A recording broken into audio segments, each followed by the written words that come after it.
Start it up.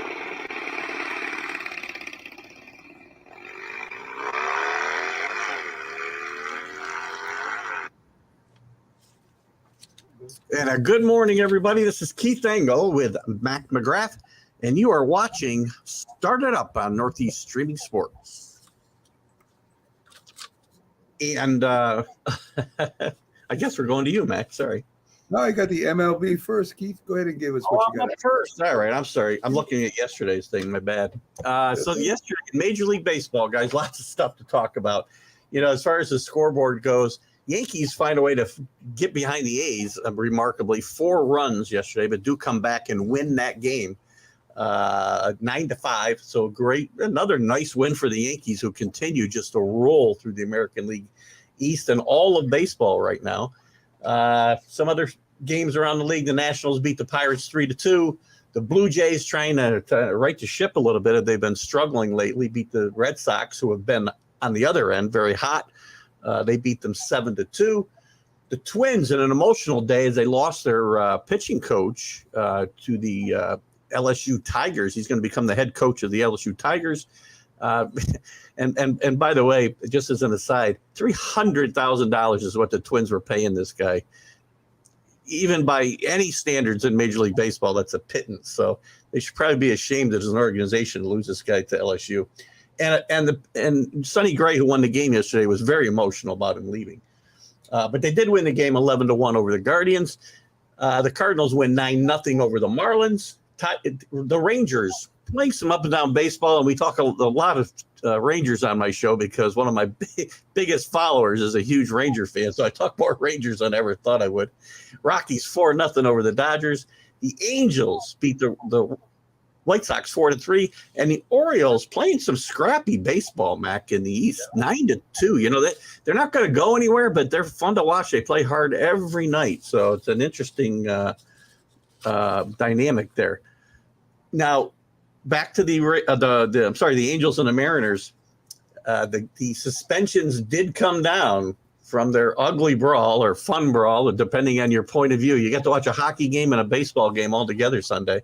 I loved it, Keith. So do I. You got to love a baseball, at least a good baseball fight. We're not just standing around holding on to each other, right? Yes. But for the Mariners, Jesse Winkler gets 7 games. J.P. Crawford gets 5 games. Julio Rodriguez gets 2 games. For the Angels, interim manager Phil Nevin gets 10 games. Yeah. Anthony Rendon gets 5, and that'll start when he comes back from the injured list. Assistant pitching coach Dom Chidi gets 5 games. These are some major suspensions for a brawl. Andrew Watts, 3 games. Ryan Tepiera, 3 games. Iglesias gets 2 games, but as I said, I think he might get an invite to the Olympic trials for shot putting. Bench coach gets pitching coach Ray Montgomery gets 2 games. Catching coach Bill Hasselman gets 1 game.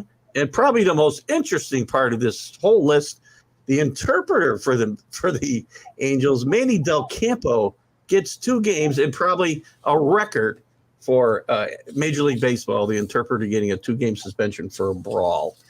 So, Keith, what do you think he said or did? I mean, I saw the brawl on TV like everybody else has. I saw the films. What did the interpreter do? I mean, what is he thinking? I think he was punching people in a different language or something, and that the MLB took exception to that. So that's amazing. That's amazing. You can't make this stuff up, right? I mean, good grief. Some other news around the league. As we look a little quickly just at the leaders in each division, real quick. The Yankees, as I said, continue to lead the Red Sox by 12. Actually, they extended their lead by a game, so they lead by 12. The Twins starting to right the ship after a little rocky road, lead the Guardians, who have played well, by 3 games. The Astros running away with the West by 10. The Mets holding on to that 5-game lead. And some bad news for the Mets, by the way, as they lose Tyler McGill now until mid-August. Their pitching woes just continue. Max Scherzer's still not back. Maybe this week. DeGrom, they're probably only going to pitch him 10 or 12 games the entire regular season and hope he'll be 100% healthy for the playoffs. So the Mets continue to stay above water with all these injuries around them. but they lead by 5 over the Braves. The Brewers only a half-game lead over the Cardinals. And, of course, we got a great race out west with the Dodgers with a 1.5-game lead over the Padres, and the Giants slipping back a little bit to 6 games back. And we did talk a little bit about that Tyler McGill incident with not incident, but the injury with the Mets. He's been fighting this now for over a month, and Mets, again, they've done it with smoke and mirrors in a lot of cases because of the injuries that they've had. One other quick note, Seattle, and I've said this, the trade deadline has moved back to August 3rd this year, but I wouldn't be surprised to see teams start to make moves now. And you saw one yesterday, the Seattle, who's been trying to creep back into the race after a bad start, as they were one of the supposedly going to be one of the surprise contenders this year. They make a trade for Carlos Santana, first baseman who had been with the Royals. And at one time, Carlos Santana was a major force. I don't know that he's anywhere near the player he was here 5 years ago or so, but still interesting to see these trades will start getting made here, late June, early July. People are not going to wait till that weekend of the trade deadline, I think, to make these trades. So a lot of news there in Major League. Yeah, I mean, if you look at the Orioles, you mentioned them, they had 4 home runs yesterday. Yeah. These young guys, they play hard every game. I mean, if they're not, they very rarely get walloped. They're normally in every game, and they're winning games that people don't expect them to. And I'll tell you, I enjoy watching the Orioles play. I watched some of the clips this morning, and I was watching it, and they just look like they're having a great time. That manager's doing a great job over there, Keith. Yeah, I'm glad you mentioned the manager. Brandon Hyde, when you look at a list of managers on the hot seat, Brandon Hyde's name is always there because he manages the Orioles. It's really got nothing to do with his ability. But this team is 5 games under 500. Yeah. This team probably ought to be 15 games under 500. So he's done a wonderful job there. And if he were to get let go by the Orioles, I think Brandon Hyde would certainly get another chance fairly quick. And this is a team that's probably going to get broken up pretty good here in the next month or so before we get to the deadline, because they've got some pieces that other teams are going to want. Trey Mancini, who's very popular in Baltimore and a cancer survivor, is rumored to be on his way out of town, and he'll be a nice pickup for any team.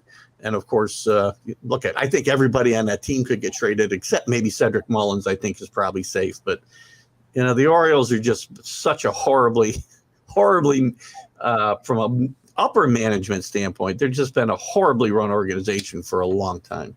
I'll take it. I hope none of them get traded. I hope they keep that same team. Yeah. I really do, because I think they got a little magic there. I really do. I think next year they would raise a lot of game, and I hope nobody gets traded from there. A real quick with the All-Star game coming up. I think that's coming up 19 July. Yeah, I'm not a fan of it anymore, Keith. I really don't like that. Everybody gets in at least one inning, and they bring all the relievers. I'm really not a fan like I used to be when they played it for real back in our day. And I don't even watch it anymore. What are your thoughts on that? I agree. I mean, it's not as bad as the other sports all-star games, which are just like unwatchable. But there's too many gimmicks. It's not just a game. And back in our day, when we didn't have ESPN and Fox, and there was a proliferation of games every single night, not to mention the highlight shows on MLB Network and ESPN, and you get to see these guys. When we were younger, the All-Star game was a big deal for me because I didn't get to see Hank Aaron play, and I didn't get to see Willie Mays play. The only time I got to see him play was in July in the All-Star game, and it was a huge deal. And as you said, it was a real baseball game.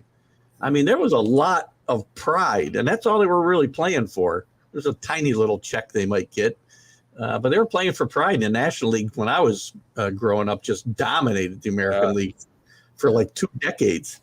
And it was fun to see, because I was an American League fan, and I'm like, we're going to win it this year. And then they get killed every time. But they play for real. But now you're right. It's in and out. We got gimmicks, guys mic'd up, and we're talking to the shortstop while balls are being hit to them. And I don't need that. I just want to watch I want to watch a baseball game with what you're telling me are the best players in the game, and that's what I want to see. And I agree 100%. I mean, when you think of Pete Rose and the Cincinnati Reds and the Dodgers and the Giants back then, they had some great teams, and we really never got to see them till the World Series if they made it there. And that All-Star game gave us a preview, and they had pride in their leagues at that time, in their conferences. So I'm kind of disappointed with that. I really believe, we talked about this on the Mac and Jack's This Week in Review and Jim's This Week in Review, and I'm gonna lead with this when I go into the NFL, and I'm gonna give you some NFL news next.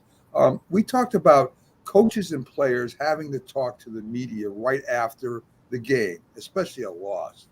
Yeah, and Jim and Jack said it's kind of unfair, right? And I agree with that to a point. It is unfair because, you're coming off a loss. You really don't want to talk to anybody. But also, if you want to make that big money that the NFL's getting from all these networks, you got to be available. If you're going to get $17 million to coach a football team because of these contracts, you've got to go out there. Now, how you handle the media is up to you. They don't say what you want to say. But what are your thoughts on that? I mean, do you think, would the coaches give up that money to not talk to the press? Or the players? The coaches might, but I don't think the teams are going to. There's two sides to this. I mean, I think the networks, and then of course the highlight shows, they're hoping for that really good soundbite, right? Some guy just going off, ripping referees, ripping teammates, ripping the opponent, doing something. They're looking for that big soundbite. That's part of this. But the other side is you got guys you're going to get absolutely nothing out of, and you're just wasting your time. It doesn't matter. Bill Belichick's not going to say boo about anything. He's going to sit there and have that same look on his face, like he's, totally out in outer space, and just give you a one-word answer, and you're not getting any value out of that. So, there probably ought to be, and I think I remember that conversation. You might have had it right before I came on one day on a Sunday morning and I was listening in. There probably ought to be some kind of cooling off period just for a little bit at least. Let these guys get in, bust their heads against the lockers for a little bit and then go talk to the media. But I don't know. Look, it's the TV networks pay a lot of money for this, for these events. And we see it every day, Mac. They're running the show. Whether it's starting times, whether it's dictating availability to the press, they run the shows. The league doesn't. Yeah, and that revenue sharing really helps out the teams that are even not as good as some of the other ones, and that's in all sports. So and you see it in baseball too. By the way, it's not just football. Yeah. You watch a Yankee game, and 30 seconds after the game's over, I'm watching Aaron Boone get asked a gazillion questions about why Joey Gallo, he's going to tell me how good a bats Joey Gallo had. Well, he struck out 4 times. So how's that valuable?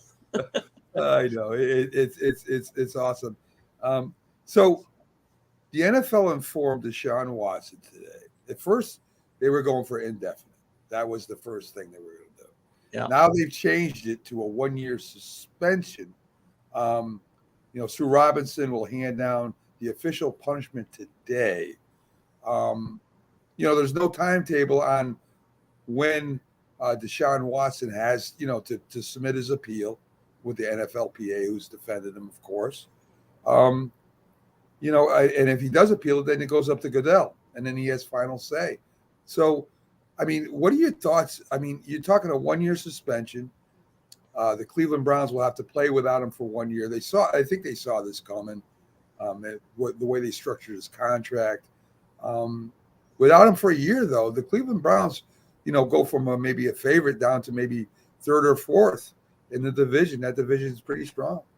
Yeah, well, at least, yeah. Well, I was going to say at least. I can't be further than 4th, I guess. But there's a couple of things here. Now, he's going to appeal this. There's no doubt about it. Appeals could take forever. Look what happened. And again, the crimes obviously are much different. Look what happened to the whole Tom Brady suspension. It was he bought a year before he ever served his 4-game suspension. That can't happen in this case. Deshaun Watson cannot be in camp, cannot be on the field while this is going on, especially since it could drag out and go into the courts. Yeah. And he could end up playing a year, and that would be the worst thing, I think, for the organization. Worst thing for him, the worst thing for the NFL. And the other side of this is, if he isn't playing, as you said, this is a much worse football team, because there is no way they can just open their arms to Baker Mayfield and say, well, we're sorry, Baker, but we need you now. They can't. It can't happen. It'll never, ever work. There's too many things been said on both sides. There's too many things said by his teammates. There's no way he can go back. So they're going to have to move on from Baker Mayfield, and Jacoby Brissett is the only other option there right now. Yeah, I mean, he's not a bad quarterback, but he's sure not a starter. No. But he may get him to 500. He may get maybe a little over 500. But that's going to be a tough division this year, Keith, as it always is, really. So Dan Snyder is refusing to accept the subpoena. The United States House Oversight Committee has been and remains willing to consider accommodations for witnesses. This is a statement by them, but they will not tolerate an attempt to evade service nor give special treatment in getting testimony off the transparency of the toxic workplace in Washington. So, I mean, we know where they're going. Snyder knows where they're going, but Snyder don't want to hear it, and he can't evade him forever, Keith.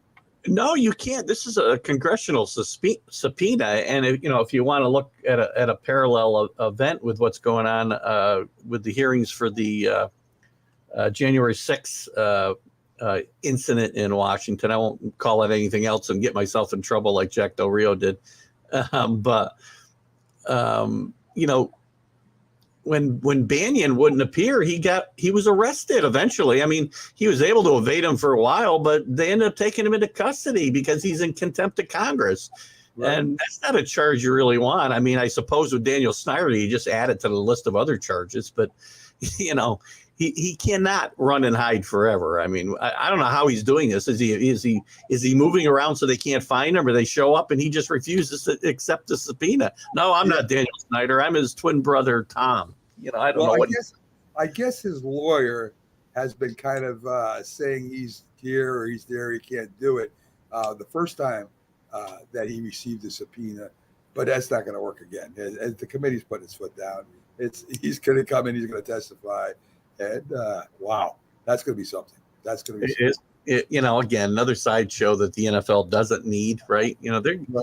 They're getting some black eyes here the last 3 years, and they got to start cleaning up their act here a little bit. Well, listen, the committee said they were unhappy with the NFL's inadequate response to the claims.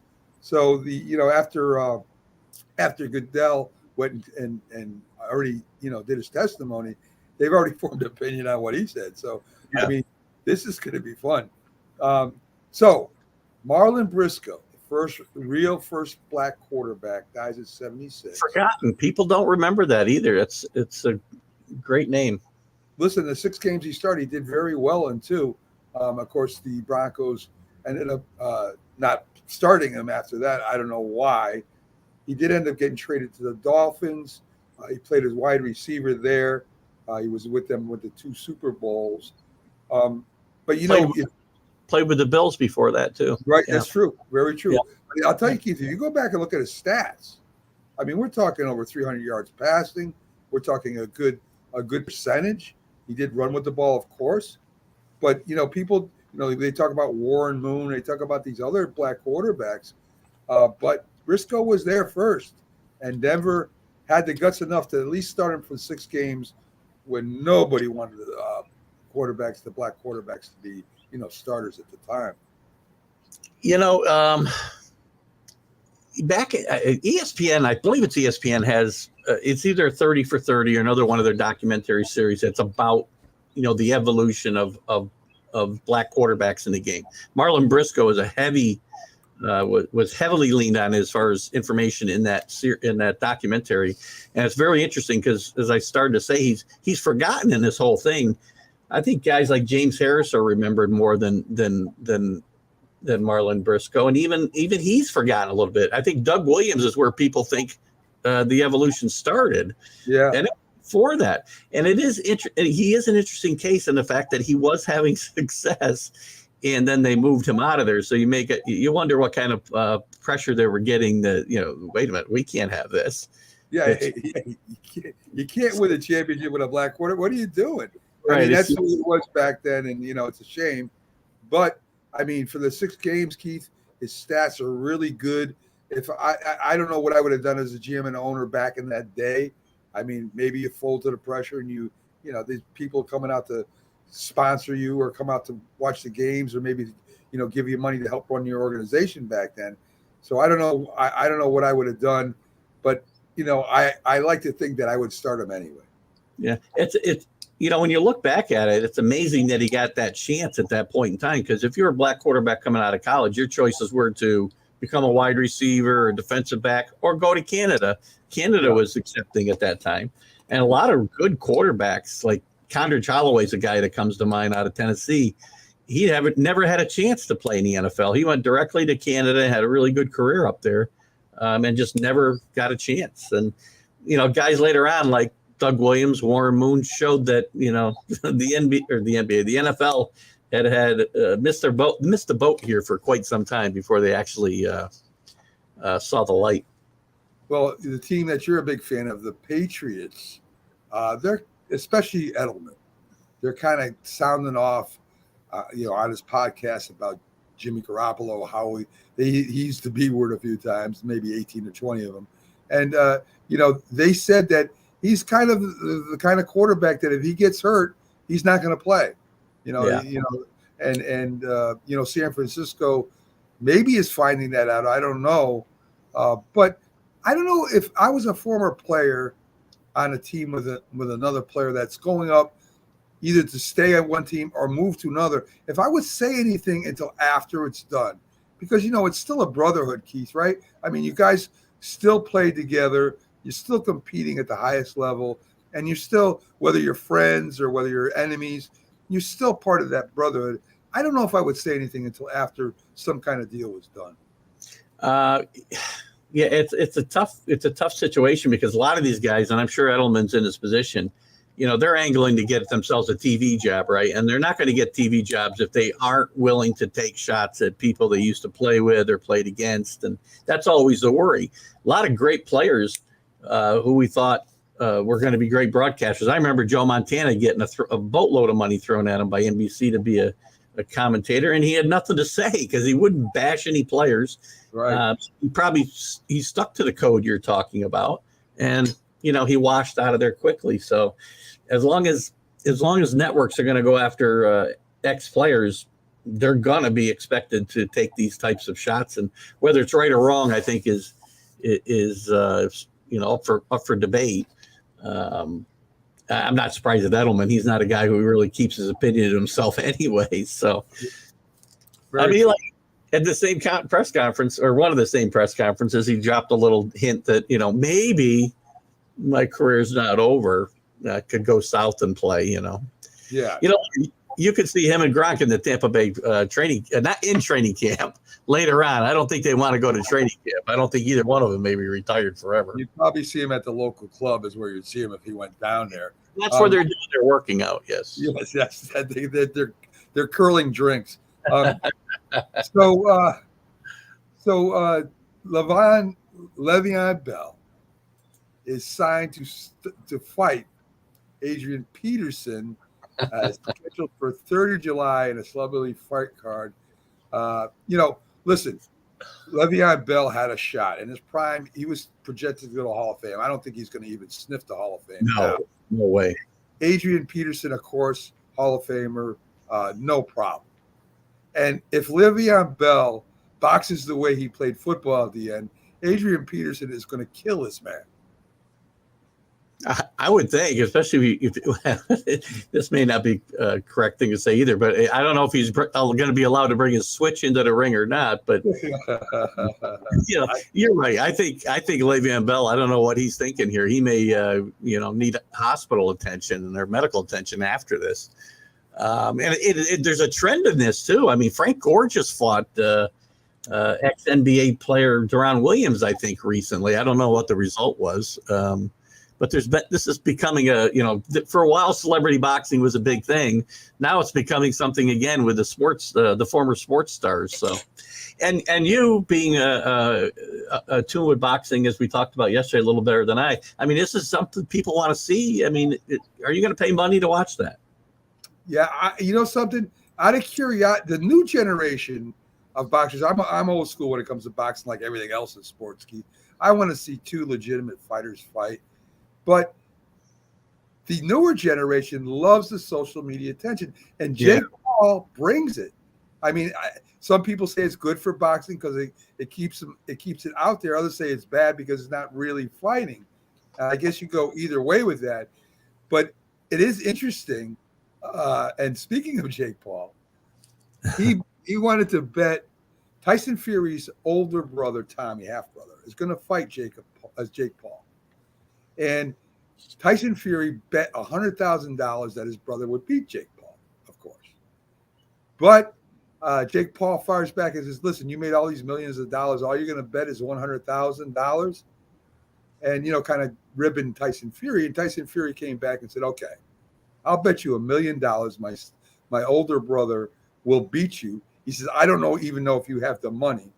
But the money will be put in escrow until the fight's over to make sure you have the funds to bet me this guy. Tyson Fury was kind of taking it easy on him, Keith, right? Yeah. But, it's very interesting how that works out. So before I wager on these fights, I'm going to have to find out where Mattress Matt is putting his money. He's the guy that I follow. When it comes to betting on major sporting events, I got to follow Mattress Matt. Mattress Matt is an interesting name, Keith. I mean, that can have a lot of different meanings. Probably some of the revelations going around these leagues today. Maybe you want mattress out of your nickname, I guess. Yeah, I don't. That's cause I think for maybe a lawsuit somewhere. I don't know. I mean, you can see right now. So what I'm going to try and do, Keith, we're going to go do a couple promos. Okay. I'm going to try and share this to our screen. If not, folks, you're just going to hear the audio on it. So I'm going to give it a shot and see what happens. And if it works, Keith, let me know. And from now on, I'll be set to do this. So let's see if we can bring up the video on this too. So we're going to share screen right now, folks. And let me see if this works. Let's see. Let's start her up. You see anything, Keith? I am seeing a first. I mean, you can see right now, without LeBron, Lakers are struggling. Let me tell you about a team I hate, all right? I know the Dallas Cowboys fan is here, so I had to make sure he knew how much I hate this team. I'm ready. I've often said that the people who run baseball, they try very hard to ruin it. I'm from Brooklyn. I don't have a problem saying it to his face. Oh, I'm from Brooklyn. Hey, isn't he?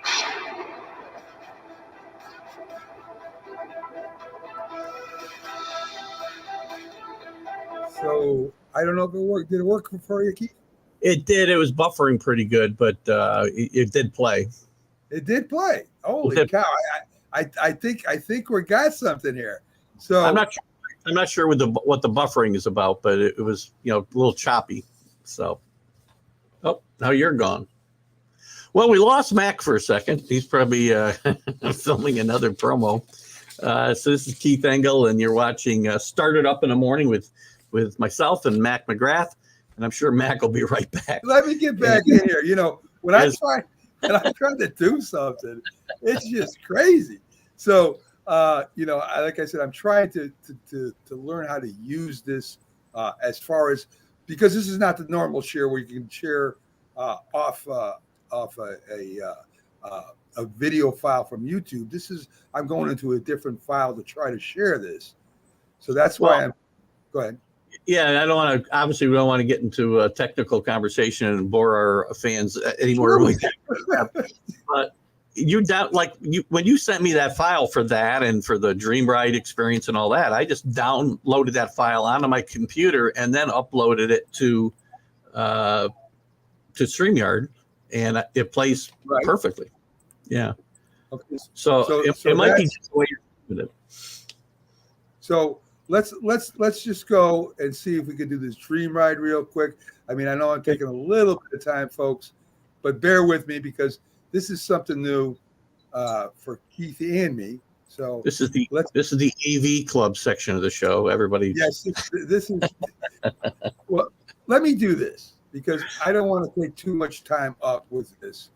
So let's cancel that, and let's just play the audio on Dream Ride. Now, folks, Dream Ride is a great organization that raises money for kids with mental handicaps and challenges and adults. And they also sponsor a lot of different things like special events and cancer research. I mean, they do a real good job out there. We're a proud sponsor of Dream Ride. And we'll at least see if we can give you the audio on this Dream Ride thing. And let's see. Let's get it playing here. The Hometown Foundation is excited to bring back the Dream Ride experience, August 26th to the 28th at Connecticut's Farmington Polo Club. Join us in celebrating the accomplishments of our Dream Riders while enjoying live music, a car and motorcycle show, family fun zone, pet adoptions, canine demonstrations, the Fireman's Chili Cook-Off, and much, much more. Get your tickets today. So there you go, folks. The Dream Ride event. Me and the Philly Sports Guy will be at live. The Philly Sports Guy, of course, supports a lot of benefits. I mean, this guy works all the time, but he's going to be down there with me for the 2 days that I'm there, and we'll go live from there. Keith mentioned something about going there. Hopefully, it comes out. There's tens of thousands of people in that area. It's in Connecticut and Farmington, as you heard. And listen, I mean, this is an event I'm 100% behind. We should be getting some more promos from them too, Keith. So, cool. Yeah, so that'll be cool too. So, the Dream Ride, folks, check it out. And I had something else. Major League Baseball. We're going to be having a watch along, Keith. Did I mention this? The Mets and the Yankees. Earlier in the show, that's the first I'd heard of it, though. Yes. Right. So that's coming up soon too. So I'll let you all know about that. That's going to be really cool. So Keith, I think you're up next with college sports. So let's see what you got there with the college sports. College sports in football. The big news today, I guess, is that the Big 12 is targeting Brett Yormark to replace Bob Bowlesby as the commissioner. Bowlesby stepped down a few months ago. I think he's still there as in an interim capacity. But the interesting thing is Brett Yormark, his previous experience is as COO and CEO of Jay-Z's Rock Nation. So this is a very interesting turn of events that the Big 12 is going out of the box potentially for their next commissioner, who has, and I'm not saying it's a bad thing either with the state of some of the commissioners and the NCAA in general, going out of the box to hire somebody from the entertainment world to be the commissioner of their league. So it'll be very interesting if this comes to fruition for sure. A couple other pieces of news. Miami has got an interesting development. One of the recruits that they have at quarterback, his name is Jaden Rashad, I believe, but he's denying a claim that he's been offered $9.5 million in an NIL deal. And John Ruiz, who's in the spotlight down there, he's a major booster of the program and involved in some other litigation with some of the things going on at Miami with NIL money, is saying that they'll do what they need to do to bring in these recruits. So the money's getting outrageous, Mac, for these guys, and I don't know where it's going to end. And one last story I want to bring up in the world of college football is UAB coach Bill Clark had to step down and retire due to some major medical issues and he's being replaced by his offensive coordinator, Vincent. Listen, UAB, maybe it's not a huge name right now. He's built a very good program down there in the Sun Belt Conference. Conference USA. And it's going to be interesting to see if they can keep that momentum because, as we have all this realignment and teams leave the American Conference to go to the Big 12, UAB is one of the schools that is going to go to the American Conference and replace Cincinnati and Houston, or try to anyway, and try to keep that conference afloat. This is certainly there's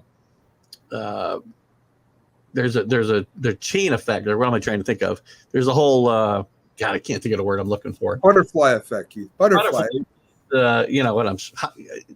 As ripple effect. That's what I'm looking for. There you go. As teams move from one conference to another, they've got to replace them, and it continues to hurt the smaller conferences like the Sun Belt, the USA, because they get weakened because the mid majors take the teams from there. But anyway, UAB has had a pretty good run here of late, and I hope that they can continue that. And we wish Bill Clark the best going forward as well. So that's really the what we got going on in the NCAA right now. So let's get back a little bit to you mentioned earlier that the Milwaukee Brewers pitching coach is going down to LSU. So Twins. Sorry. Yeah. Going down to LSU to become the head coach. What I look at when you become a commissioner as a new conference, do you talk to the NCAA about this, or is this done something just the conference that the teams vote on it, the athletic department heads vote on it, and that's it, or do you got to get some kind of approval from the NCAA? No, the NCAA has no say over who hires a commissioner. The schools themselves will vote, just like you would, Major League Baseball votes to approve their commissioner. The teams do. The Big 12 teams would vote on this movement, and the NCAA doesn't have any say. That brings up a good point, though. I've talked about this recently. The NCAA needs a football commissioner and a basketball commissioner. They need to hire a new president to replace Mike Emmert, but I think they need commissioners for each sport to help police some of the things that they put. The NCAA is famous for putting in policies, but they don't enforce them. Right. They expect schools and conferences to enforce it themselves, and again, recipe for disaster when you're policing yourself in life. So. I agree, and on the NIL, I'm from Connecticut. The football team is awful. The basketball team, the women's is always there. The men's are up and down. They're in there. They're winning championships. They're kind of falling, but they're always in the mix. So this is what they're trying to do at UConn, right? Very small school. So this is now you're going to talk about Texas with billionaires. You're going to talk about Florida with 100 millionaires. Well, UConn doesn't have that. So this is what they're doing. They're putting in incentives. So an institute that they have in there is going to create a brand and mentor team for them. UConn's boosters will try to pool their money together and put resources on campus. Now, this is not to get players, just on campus, to help navigate the NIL landscape. Now, to me, all that's saying is they're going to try and tell these kids how to do it, and that's it. That is what your NIL program is at UConn, and I would imagine probably UMass, and I would probably imagine maybe the smaller schools in the conference. I mean, we got a couple decent teams in our conference, football-wise, but this is what they got, Keith. So how can you compare that to the mid to big schools that one guy has more money than all UConn put together? Yeah, you can't. And it's a shame because UConn's got has had a tradition of decent teams. Look at the big. We talked about realignment. So NIL's one thing. Realignment killed UConn in their football program. The minute the Big East football program went away, UConn went in the toilet. That, if you remember, Randy Edsall the first time around built a really good program that was in the Fiesta Bowl as just 10 years ago. And since then they've been in a wasteland because they tried to go out to the American Conference. They didn't have any natural rivals. It was a horrible fit. They went out there for basketball as well. Came back to the Big East for basketball, and they've had a bit of a resurgence now under Danny Hurley, so that's good to see. But look at college needs. It isn't. Again, I know we had this conversation all the time. Whether it's basketball or football, and obviously those are the money drivers, so that's what we talk about. But it affects all the sports. It's not good for the sport just to have it all top heavy with these 10 or 15 teams, and the rest of you go pound salt. Because little schools who do well, like Coastal Carolina's doing well these days, right? Those are great stories in college football, and we can't see those go away so that all we have are power conference teams in the top 25 every year. And it's bad enough that they're the only ones that have a chance to compete for a playoff as it is, and it's not good for the sport. No, I just wanted to show the people that are watching or that will watch this later that that's the difference, guys. And that's why they need a draft. But we'll talk about that later. Yeah, and that's a shameless plug for your. Thank you very much. I appreciate it. By the way, Jim Moore might turn that program around. You never know. Yeah, I mean, listen, Keith. Anything is possible. Anything is possible. I'm trying to find my NHL. Let me see if I can find that. There you go. So a little NHL news.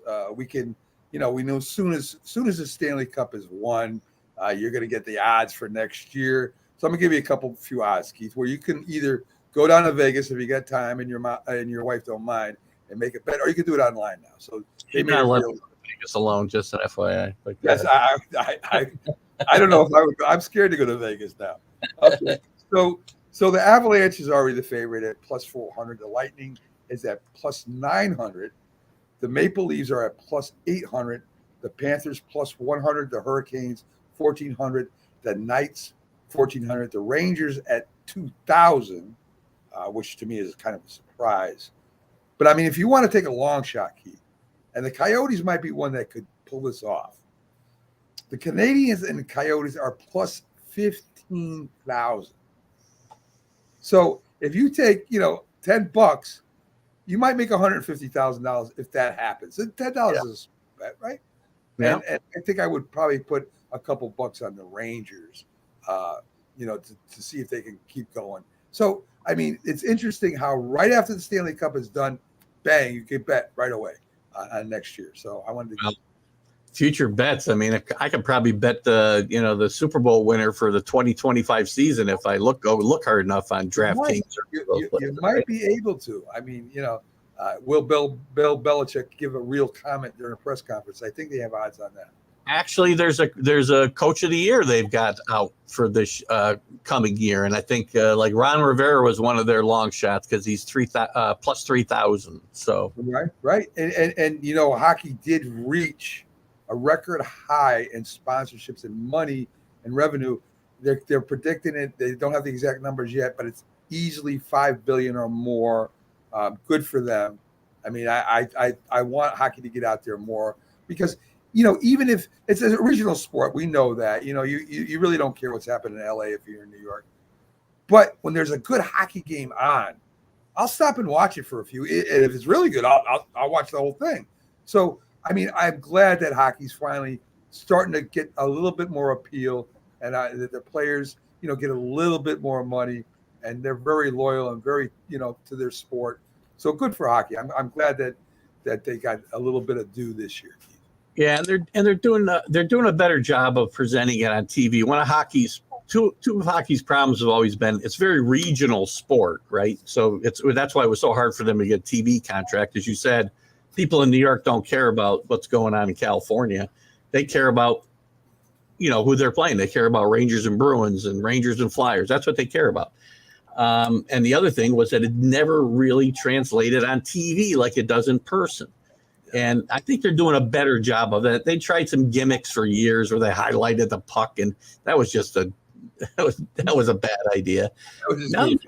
Now they're just presenting the hockey the way I think the game it should be shown. And I was worried about hockey surviving when Doc Emmerich retired, because Doc Emmerich is the best play-by-play guy in any sport ever. Tell me about Vin Scully. I love all those guys. Doc Emmerich could do any sport, and he was the best at what he did. And they've done a good job of surviving. I thought the guys, Sean McDonough, and I can't remember who did the color on the Stanley Cup Finals. I thought they did a really, really good job. I do too. And I think the hockey coverage is better today. And that's what you need, right? You're going to increase popularity. You need television. That's just that's just the way it is. And you know, even their post-game shows were really good, informative. So I did like it too.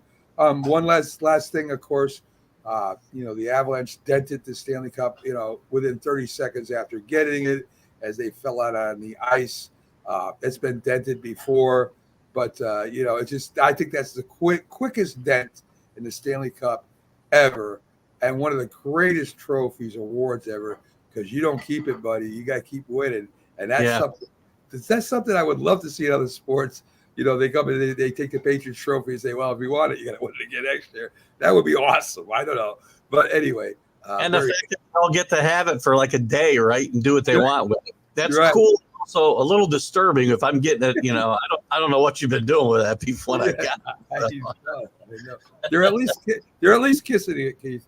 I don't know. So, Keith, I think next we got up some NBA news. We'll let you run with that.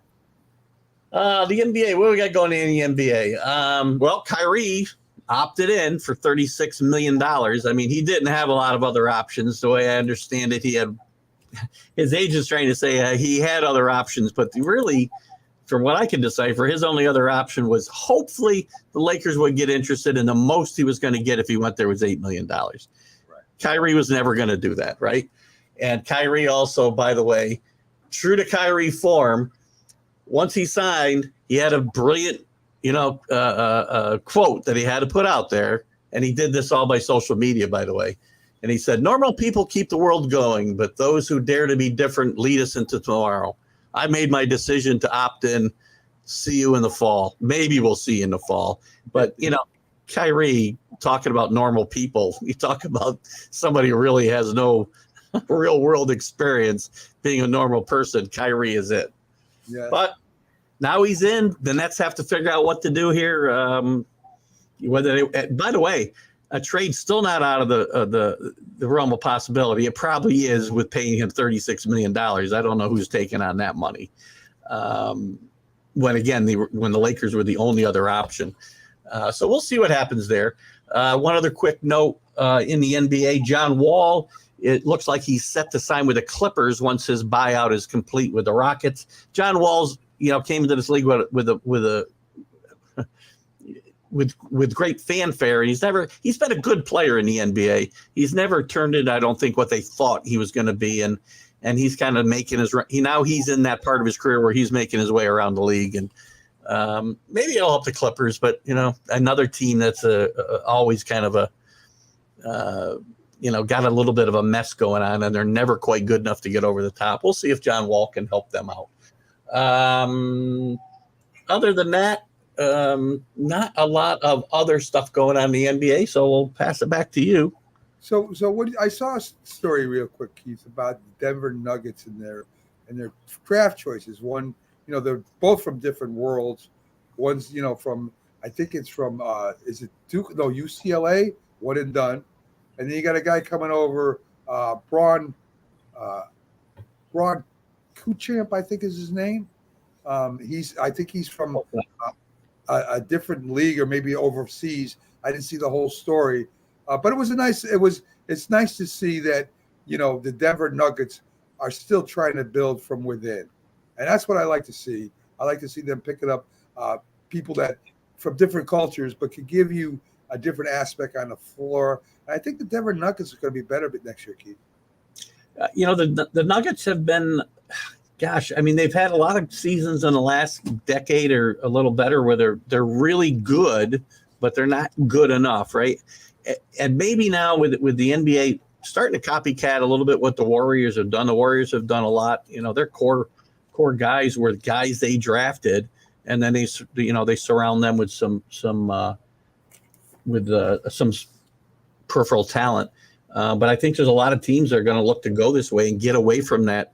We got to bring in big three from somewhere else and then worry about the rest of the roster. So I think, teams like Denver, teams like Utah, I think are going to have a better shot of moving further along in the play. They've been good teams, don't get me wrong. Yeah. But they just haven't been able to get over the top. So, hopefully that's something that'll become a trend, I think, in the NBA. It'll be good. I think it'll be good for the fans to have guys that are homegrown more, and they can buy into it and have them be around longer, hopefully. I agree 100%. The Timberwolves are another team that's done that. There's a couple young teams out there that challenged this year that just have homegrown people, and they were very exciting. And hopefully they keep up doing what they're doing. One quick note before I let you go, because I forgot the WNBA was part of my NBA part. Just a quick note on the WNBA. Brittany Grenier, who's been held in Russia since February on drug charges. I started to say trumped up charges. We don't know that for a fact. We'll give the Russians the benefit of the doubt, I guess. I don't know whether I should do that. But anyway, she's going to start her trial. But the WNBA, I think, in a nice tribute to Brittany, has named her an honorary starter in the WNBA All-Star game. She's been I think she's been a 6-time All-Star as it is. So I think that's a nice little tribute and show of support for Brittany as she continues to try to find her way out of this predicament that, again, I don't want to say she didn't have any responsibility here, but I think this has become quite a spectacle because of other issues going on in the world. Definitely political, and of course, until the trial's over and they give her the 10 years max, there's not going to be a deal in place, and that's supposed to be continued. I think in 6 months, is I'm correct. So we do have a little UFC news, Keith. As I said, Dana White kind of rules the roost over there, always trying to make the sport better. He says Jay Jones is ready to go, expects him to fight either Francis Ngannou or Stipe Miocic. Let's pronounce it right. So big news there. Him coming, back and ready to fight again. They also have a UFC. This is the straw division. This is the women, Keith. You have Miesha Tate versus Lauren Murphy. This is going to be in Long Island, Keith. It's July 16th. Murphy is ranked number 4 in the flyweight division against Tate, who's one of the biggest names in women's fight history. So it'll be entertaining. It's going to be in Long Island, July 16th. If you're out there and you're not doing anything, check it out, and you'll get to see a women fight, which I can't watch still. I still have a problem watching women beat the hell out of each other. But I mean, I just imagine my daughter in there or my wife, and I'm like, oh my God. But they fight really good. They got great skills, boxing and UFC women, and I'm glad they're getting a little pumped. Yeah, good stuff. Like, again, we talked about it yesterday. The UFC does a great job of promoting what they do, and they are the next big thing, and they're going to continue to grow if they continue doing what they're doing and stay the course for sure. No doubt. I know there was a little tennis going on yesterday, Keith. Yeah, there's a little tournament that's gotten underway here around the 20th called Wimbledon, which is certainly not a small event in the world of tennis. Some big news over there is that Serena Williams, at 40 years old, who has not played one single match since she left in her first match at Wimbledon last year with a torn hamstring, and has had an eventful year, has decided to come back and play at 40 years old. It's going to be interesting to see what she can do. You mentioned some odds earlier on some other things, but Serena is 22-1 in the women's field. I wouldn't bet against her winning a few games, because she is the greatest player ever to play tennis, well over 20 major titles. So that's going to be an interesting thing to watch. And just as we're talking about that, the odds-on favorite in the women's side is Inga Swiatek at 13-8. And as I said, you go down to, there's a ton of names here that we won't get into them, but Serena's at 22-1. On the men's side, you mentioned Djokovic had won his first match. He's 5-6. So you got to bet $6 to win 5, and that's not a great bet unless he wins. You bet a lot of money, you might get a win. Matteo Bendetti is a second choice at 11-2. Rafael Nadal, a nice price on Nadal at 7-1. Hasn't always had the greatest success at Wimbledon. Has some of his better success on clay courts, but Nadal I would not bet against either. And if you're an American, an ugly American, and all you want to do is bet on Americans, Andy Murray is 33-1, and guarantee you, save your money. Don't bet Andy Murray. I agree with that. And the interesting thing about Serena is she's playing Coco Crisp. So yeah, I mean she's like 18 years old now. She's trying to win, trying to make her mark as an American. She loves Serena, of course. She follows Serena and Venus, and her father is very supportive, like the Williams fathers were. So it's going to be really interesting to see, them competing against each other, old versus new school. And man, I think it's going to be a great match because they're both very good. And hopefully Coco doesn't get too enamored and too in awe of Serena, and she plays her heart out. So that's really interesting. That's going to be interesting. I think it's a tough spot for Coco to be in because of what your idol's on the other side. It's very emotional and it could help her or it could totally hurt her. So it's one of those dynamics. So I hope she plays really well. A little lacrosse news for you, Keith. They had all county honors out there, and this is high school lacrosse where all the action is before they go to college. This is where they get their their scholarships in from. So in the attack honors, you had Brian Pauno. He's from the North Highlands. You also had Connor Corman, Koken Marquet, Jonathan Ruff. So those were your attack. Those are the guys that are the head offense guys. Yep. In the midfield, you had Will Consoli, John Dunphy, Mark Marino. You also had Nicholas Mueller. So these are mainly the guys that stay half field, and they work both defense and offense side of the ball. There's more, but I'll give you the two goalies, the three goalies. And, of course, in lacrosse, probably like hockey, it's very important that you have a good goalie. You have Mason Bellinger, Colton Carafello, and Don Busco. So those are the honors. I guarantee you the college lacrosse is looking hard at these guys for scholarships. So good luck to them. It's a great sport. I started watching it again, and it's awesome. The action is awesome. It is fun. Good stuff. Okay. So, folks, I think that's it for today. We covered a lot of sports news for you as we did yesterday. I even got a video up. Holy God. I'm going at different spots, Keith. I'm learning. And I'd like to show the viewers what we do behind the scenes because it's their personal sports network, right? You got to share with your friends. So that's what we do. So, folks, have a great day today. We'll see you tomorrow with some more updates. And, of course, you'll see us on different shows on the network. Be sure to go to Roku TV if you're not there right now and see us on the big screen where you can follow everything. And, we're on YouTube and different channels too. But Roku is where you actually see our network at its best. So if you have the app, watch it. If you don't, download it, right, Keith?